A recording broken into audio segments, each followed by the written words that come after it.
एक शब्द नहीं उनके मुंह से निकला। और जहाँ तक ये तेजस्वी जी बोल रहे हैं कि हम ये गाली गलौज सुनते हैं, तो सुनने की आदत उनको है, बाकी की नेताओं को सुनने की आदत नहीं है। और मैं किसी की सपोर्ट में किसी पार्टी का सपोर्ट नहीं कर रही हूँ। मैं एक जेन्युइन बात कर रही हूँ जो एक औरत को बोलनी चाहिए। इस चीज़ को बोलना चाहिए कि अगर हम ऐसे लोगों को चुन के लाते हैं तो हमारी वहाँ की लड़कियाँ और महिलाएं कैसे सुरक्षित हो सकती हैं। ये कमाल की बात है। ये ऑडियो अगर ये वीडियो अगर कोई भी पब्लिक देखेगा तो वो ये कहीं से नहीं लग रहा है कि वहाँ की जो गाली दे रहे हैं, जितने अभद्र शब्दों का प्रयोग कर रहे हैं वो लोग, वो कहीं से नहीं लग रहा कि वो उनको नहीं जानते। ये उन्हीं में से एक हैं और उन्हीं के कार्यकर्ता हैं जो इस तरह का शब्दों का प्रयोग किए हैं, जिनको वो चाहते तो उसी क्षण रोक सकते थे, उन पे लगाम लगाई जा सकती थी, कानूनी तौर पे भी उनको अरेस्ट किया जा सकता था कि भाई ऐसे, लेकिन उनको कहाँ सूझ रहा था। दोस्तों नमस्कार, बहुत स्वागत है आपका चौकस भारत में। मैं आपका दोस्त ब्रजेंद्र। देखिए, मनुस्मृति के तृतीय जो अध्याय है, तीसरा जो अध्याय है, उसमें एक बड़ा ही अच्छा श्लोक है कि यत्र नार्यस्तु पूज्यन्ते रमन्ते तत्र देवता।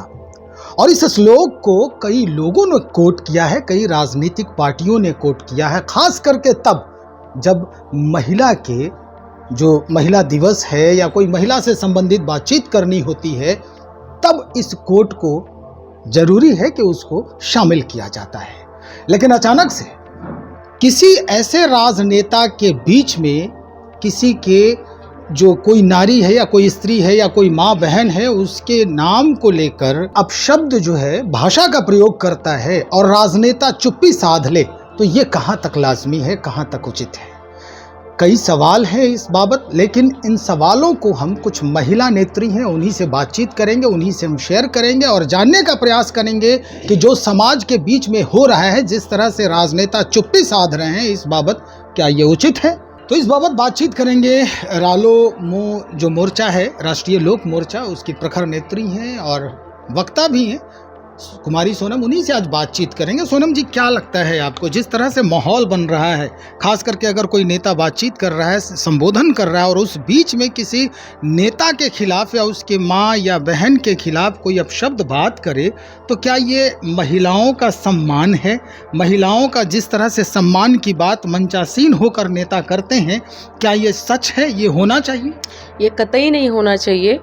जिस प्रकार से वहाँ पे मंच पे बड़े दिग्गज नेता, राष्ट्रीय राजद, जी हाँ, राजद के जो बड़े नेता हैं, उनके समक्ष ये बात को कहा जा रहा है, प्लस वहाँ की उम्मीदवार अर्चना जी जो हैं, उनके समक्ष ये सब चीज़ें हो रही है और वो देख रही हैं, चीज़ों को सुन रही हैं, उसके बावजूद वो इन चीज़ों को इनकार करके वो अपने प्रचार में लगी हुई हैं। क्या वो एक महिला नहीं थी? क्या वो सुन नहीं रही थी? उनके कानों में आवाज़ नहीं जा रही थी? जिस प्रकार से वो दूसरी की माँ बहन की बेइज्जती की जा रही है, गाली गलौज की जा रही है, आने वाला टाइम पे ये कैसे हम मान लें कि वहाँ की महिलाएं सुरक्षित होंगी?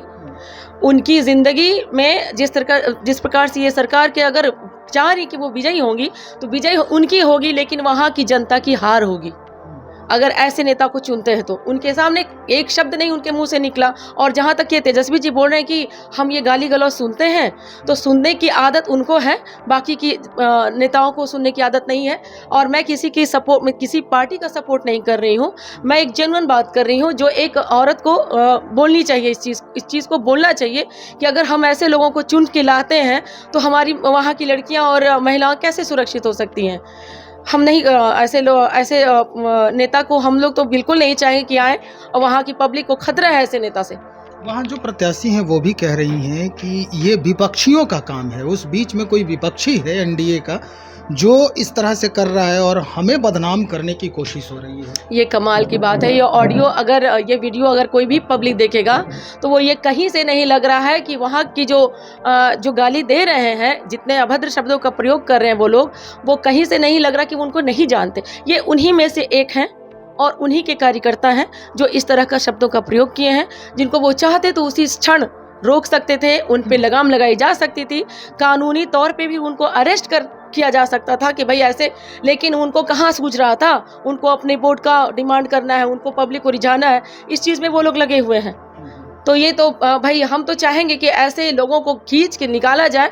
और बिल्कुल ये छुपी हुई चीज़ें नहीं है कि नहीं जान रहे सब लोग, सबको पता है कि किसने किसका किया कराया हुआ है, उन पे कानूनी एक्शन लिया जाना चाहिए। बिल्कुल एक्शन लिया जाना चाहिए और ये उचित यही होगा कि तेजस्वी जी संज्ञान लें इस बात का। लेकिन चलिए इस बाबत और भी हैं यहाँ पर विष्णुप्रिया जी हैं, नेत्री हैं राष्ट्रीय लोक मोर्चा की, इनसे भी हम कुछ जानते हैं। विष्णुप्रिया जी, अक्सर ये देखा गया है, अगर भारतीय सनातन धर्म की बात करें या भारतीय इतिहास की बात करें तो देखा गया है कि जब जब स्त्रियों के साथ कभी इस तरह का दुर्व्यवहार हुआ है, अपशब्द का प्रयोग किया गया है, तो वो इतिहास बदला है। महाभारत इसका मूल उदाहरण भी हो सकता है। क्या लगता है, राजनीतिक परिदृश्य बदलेगा इस घटना से? जी जी, बहुत बहुत धन्यवाद आप लोगों को। इसमें बहुत बदलाव आएगा। उनका जो बिहेवियर जिस तरह से दर्शाया गया कि अभी वो वर्तमान में जिस तरह से अभी वो उम्मीदवार हैं, अभी वो जीती नहीं हैं, तो उनका इस तरह का बिहेवियर है। अगर वो जीत जाती हैं तो आम पब्लिक के साथ, वहाँ की माँ और बहनों के साथ क्या बिहेवियर किया जाएगा। वो गुंडे जो इस तरह से अश्लील जो गाली दे रहे हैं, तो वो क्या शोभनीय था? एक जननी को गाली दिया गया है। चिराग जी को अगर बोला जाता तो चलता। उनके परिवार तो राजनीति से कोई लेना देना नहीं है। उनके परिवार में ये बात हम समझे नहीं, चिराग जी को बोला जाता तो चलता, मतलब चलता, क्योंकि वो राजनीति में है भाई। उनसे अगर आपको गिला शिकवा है तो आप उनको कह सकते हैं, लेकिन आप उनके घर, उनकी माँ और बहन को इस तरह से बुरे शब्दों का प्रयोग किए, ये अमाननीय है। और बिहार की हर महिलाओं का अपमान है, हर घर की माँ और बहनों का अपमान है, ये शोभनीय नहीं है। इसलिए बिहार के हर लोग के लिए शर्म की बात है। उनको मतलब ग्लानि महसूस होनी चाहिए कि उनके घर की जो माताएं हैं, बहनें हैं, उनका अपमान हुआ है। क्या लगता है, ये महिला सशक्तिकरण या महिला दिवस पर बड़ी बड़ी बातें करने वाले जो नेता लोग हैं, वो इस बात को सुन नहीं रहे होंगे, इस पर संज्ञान लेना उचित नहीं समझते हैं? क्या लगता है, क्या कहें? वो सुन रहे हैं, लेकिन अगर ये संज्ञान नहीं लेते हैं तो इसका मतलब वो ढकोसले करते हैं, वो दिखावे करते हैं।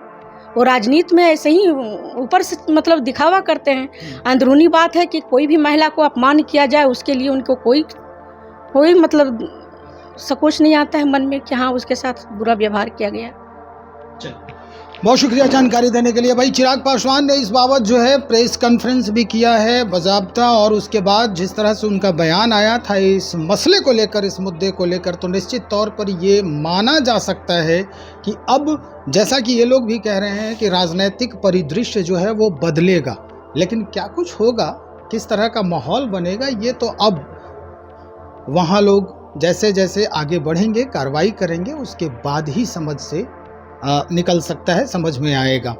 फिल वक्त यही बातें चल रही हैं महिला लोगों के बीच में कि भाई इस तरह की जो घटना है, इस तरह के जो लोग सोचते हैं और इस तरह से बयान देते हैं सरेआम जनता के बीच में और तुरंत इसे वायरल कर दिया जाता है, ये कतई उचित नहीं है और कतई बर्दाश्त नहीं किया जा सकता है।